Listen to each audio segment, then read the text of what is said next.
Welcome to session 4. This session will focus on steps 1, 2, and 3 of the updated Ohio Improvement Process and the roles the DLT, BLT or CSLT, and TBT play throughout the process. In this session, participants will gain clarity regarding steps 1, 2, and 3 in the Ohio Improvement Process based on updates from the Ohio Department of Education, and understand the similarities and differences in the roles of the various teams, DLT, BLT or CSLT, and TBTs throughout the first 3 steps of the Ohio Improvement Process. As we discussed in our previous webinars, the Ohio Improvement Process is a systems framework of collaborative team protocols to analyze data, research aligned improvement strategies, implement and monitor strategies, provide feedback to teams, and determine effectiveness based on performance and implementation data. As you may remember, at the center of the Ohio Improvement Process is supporting implementation. It plays a significant role throughout the process. In order to have successful outcomes in your district or community schools, teams must consider the foundation, which is supporting implementation. Step 1 in the Ohio Improvement Process is to identify critical needs. In step 1, the DLT will analyze data and prioritize needs based on various types of data, which may include adult data, student data, organizational data, and community data. The DLT will prioritize needs based on utilizing protocols, inventories, or surveys. The DLT, BLT or CSLT, and TBTs play crucial roles in identifying critical needs at their level. The work of the DLT, BLT or CSLT, and TBT could be compared to a theater. The DLT should have the perspective of the entire theater, not just one section or one row, but an overarching view. The BLT or CSLT will focus on just one section of the theater, the one that impacts their work and addresses the unique perspectives of their work. The TBT will focus on just their row in the theater. They pay attention to the work and the needs of the section, but they pay particular attention to the needs of the row. As the internal facilitator, don't spend your time focusing on just one section of the theater or focusing your energy on just one loud row in the theater. Look out over the entire theater. As we are considering the role of the DLT, remember their perspective is that of the entire theater. The DLT is comprised from stakeholders across the district, schools, and community.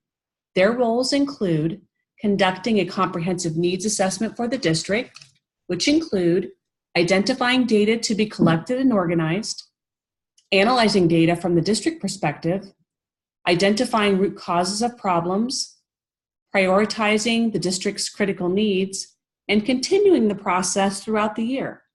Their role will also include ensuring stakeholder understanding and participation and establishing a communication loop with the BLT, learning from the BLTs which adult practices or instructional strategies are impacting all students and specific subgroups of students. When we take a closer look at the BLT or CSLT, it is like considering a specific section of the theater.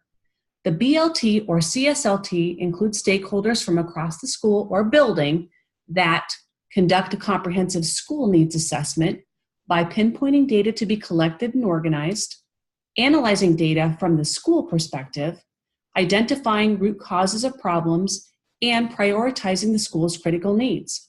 The BLT or CSLT will continue this process throughout the year, ensure stakeholder understanding and participation, and establish a communication loop with the TBTs and DLT. One consideration within the communication loop is sharing the impact of the implementation of adult practices and evidence-based instructional strategies on all students and noted improvement with specific subgroups.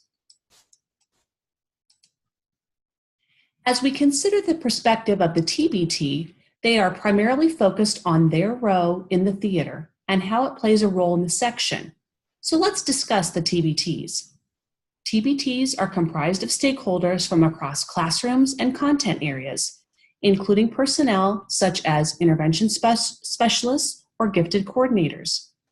TBTs will collect and organize data at the classroom and team level on adult implementation of instructional strategies and student performance and mastery of learning targets.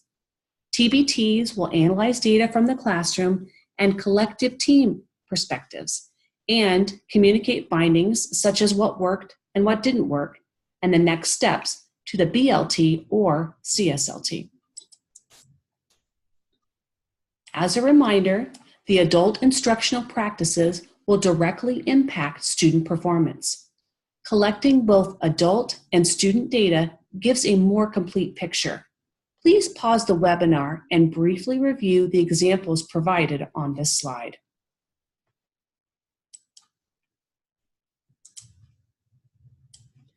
Let's move on to step 2, research and select evidence-based strategies.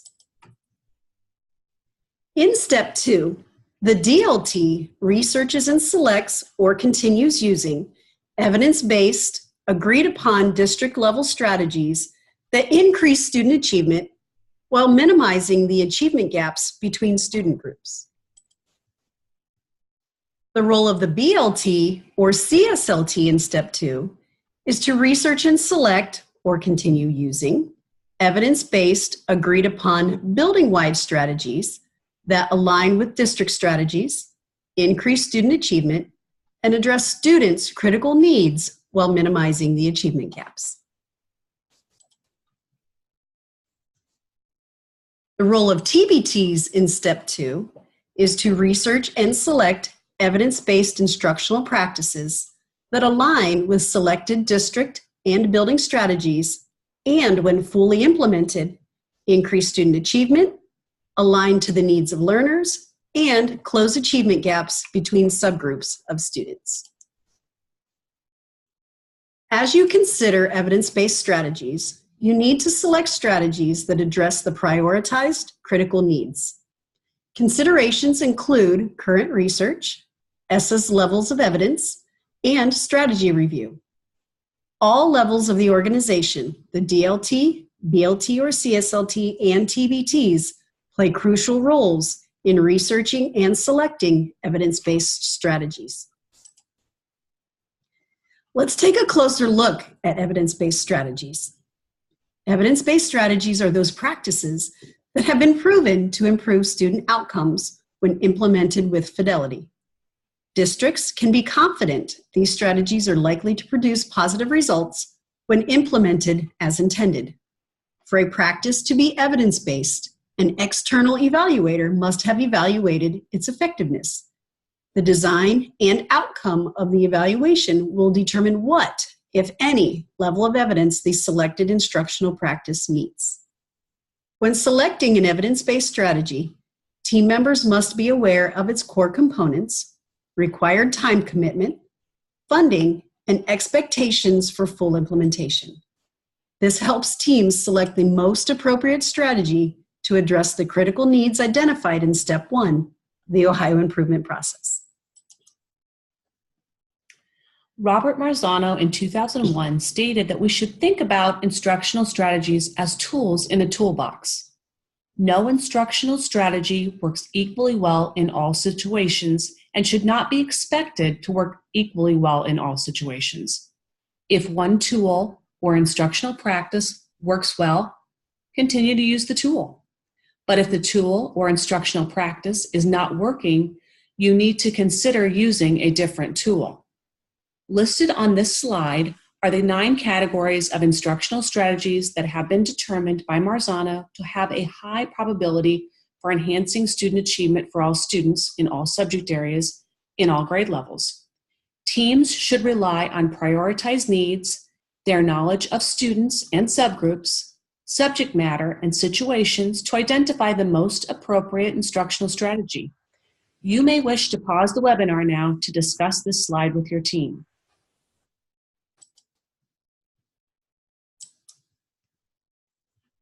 John Hattie continued research on instructional strategies that impact student achievement and began to talk about the 0.4 effect size, or hinge point, to describe the average effect that we can expect from a year's schooling from all possible interventions. This hinge point is a starting point for conversations, not decisions, based around instructional strategies. Visible teaching and learning occur when there is a deliberate practice aimed at attaining mastery of the goal, when there is feedback given and sought, and when there are active, passionate, and engaging people participating in the act of learning.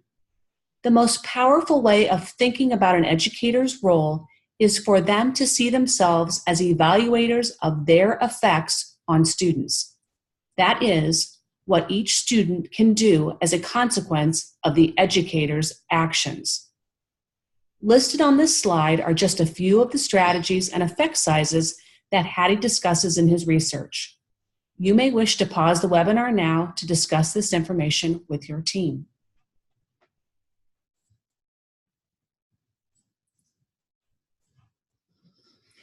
As Larry Ainsworth started to talk about rigorous curriculum design, he states that the era of a one-size-fits-all instructional delivery approach to an entire class of students is gone. To meet the diverse learning needs of today's students in every grade, course, and content area, educators must understand and know when to use specialized instructional strategies and techniques, including determining at what point during instruction will specific strategies be more effective. Only by diagnosing individual student learning needs and matching those needs with the most appropriate instructional strategy can educators accomplish their desired end result. As you can see on the chart, educators should consider specific strategies for each stage of learning: the beginning of learning, middle stage of learning, and closure time of learning. As you consider various strategies or practices, another consideration is the level of evidence of the selected strategy or practice. ESSA identifies 4 levels of evidence from the basic level, level 4, to strong, level 1 evidence, where each level allows for higher levels of funding from grants and other U.S. Department of Education programs.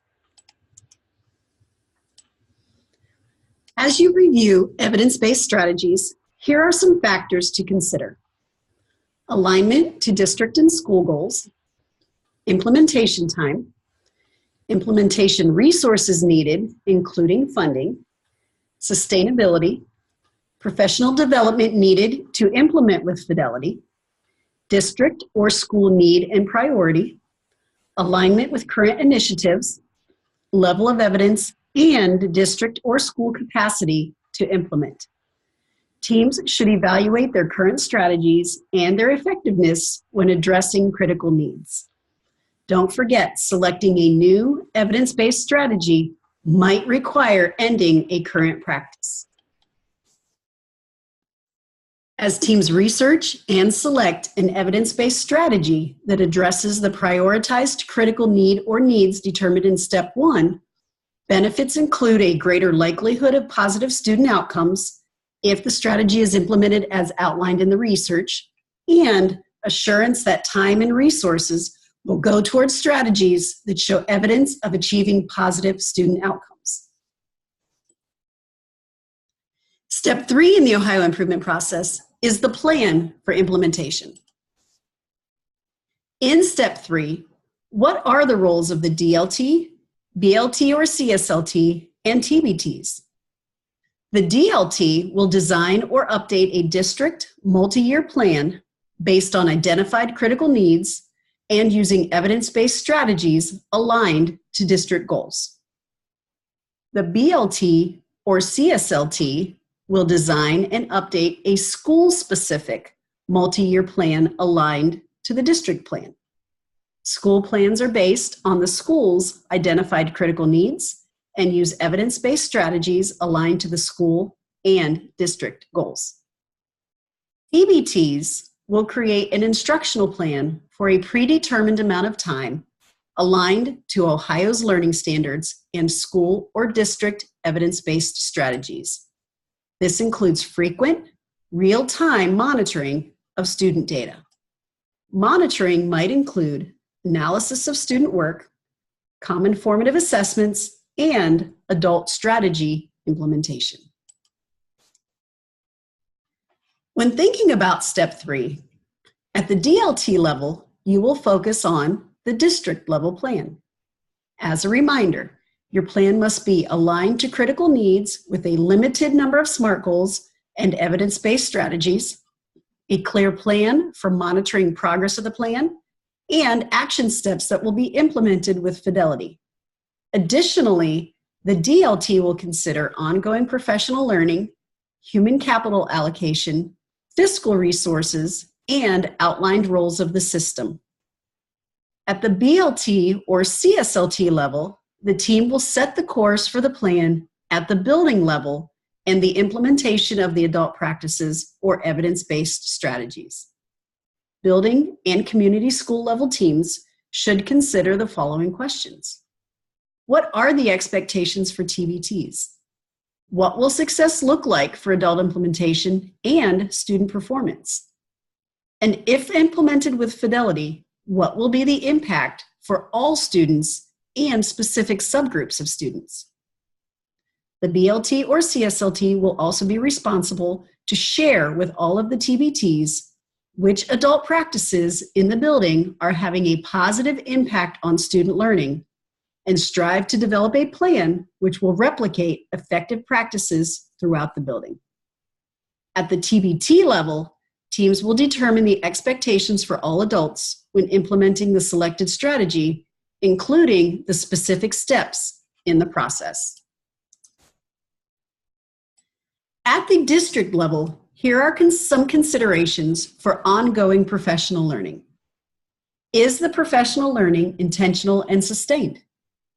Is it aligned to goals and outcomes? Is it job embedded and collaborative? Is the professional learning evaluated for knowledge growth and transfer to the classroom? And is it data-driven? Professional learning is effective when the presenter or coach is an expert in the chosen practice. The organization uses pre, post, and formative assessments to monitor participants' knowledge and skill growth. The system provides coaching to all staff to transfer new knowledge to their practices, and procedures are in place for new staff learning in subsequent years. And staff members have a clear understanding of the why and the impact their own professional learning has on student learning. At the BLT and CSLT level, ongoing professional learning could be based on the data gathered from TBTs, which examines the impact of instructional practices on student performance outcomes, as well as building-wide walkthrough data. At the TBT level, ongoing job-embedded professional learning occurs as TBT members study evidence-based instructional strategies and discuss the agreed-upon steps of the practice and how they will implement the selected practice with fidelity. At the DLT level, you will also need to consider the allocation of human capital. A critical aspect of human capital is ensuring that you have the right staff for implementation, which may include developing staff, recruiting new staff, or redesigning roles based on knowledge and skills to implement the evidence-based strategies. Another aspect of human capital is having the right leaders who ensure equitable resource allocation, shared decision-making through teams where all voices are heard and valued, and teams work to build consensus, and leadership skills are developed at all levels. At the BLT or CSLT level, teams need to ensure that new staff members have the professional development, training, and knowledge and skills to be successful in their roles. At the DLT level, schools and districts in the planning process understand the fiscal resources needed to ensure high-quality plan implementation. Consider the following questions. What materials, resources, or expertise will be needed? What funds can be leveraged to support the goals? what additional funds may be needed, and how will the plan be fiscally sustainable beyond initial implementation? What is the role of the system? The role of the system is to enable full implementation of the evidence-based strategies. The education system leads change across the organization by creating a safe, collaborative learning environment for adults and students, providing reliable data for timely decision-making, and aligning all processes, policies, and regulations to support implementation and monitoring for sustained improvement. As with any successful performance, every level of the system plays an important role. From each participant or seat in each row, each section, and the balcony, engaged members in the theater are imperative for a successful performance. This performance takes place in every classroom, in every building, in every district, every single day. How can you ensure that you have engaged participants in the overall performance? And finally, what is your role in ensuring a successful performance? We'd like to thank you for watching this webinar. Please remember that all information is subject to change as per ODE's updates. And join us for Session 5, Steps 4 and 5 of the Ohio Improvement Process at the Summit ESC on February 27th. Registration is available at www.sst8.org.